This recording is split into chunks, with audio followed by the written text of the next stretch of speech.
Okay, so we have learned a lot about data and about tabular data set, about the arrangement, about what is each row about, what is each column about.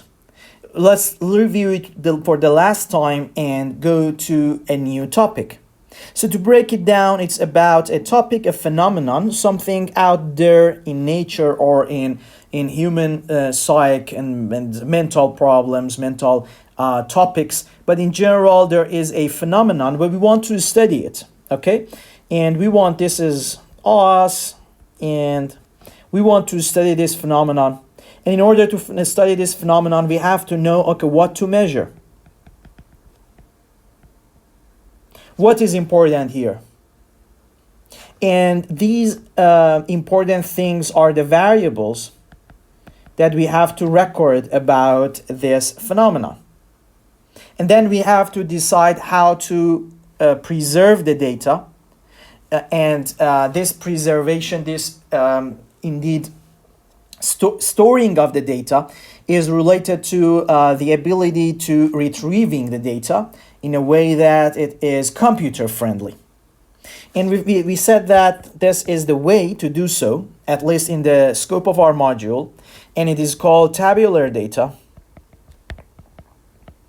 in the standard form.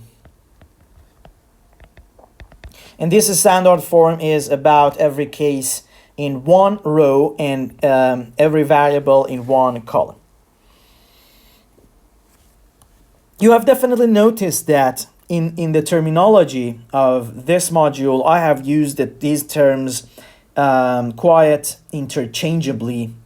And these are the terms. So rows, records, cases, items, subjects, and observations. These are all equivalent terms, and I'm going to use them equivalently. In different books, you will find different versions of this terminology, different subset of this terminology. Sometimes rows, records, and cases, or rows, records, and items, or observations. But if we know all the equivalent terms, then we are bulletproof for any deviation, any subset, any version of this terminology. What about the columns? Where the columns are called variables, fields, attributes, features, also properties, also dimensions, or better to say dimension. And the first four are the most common ones.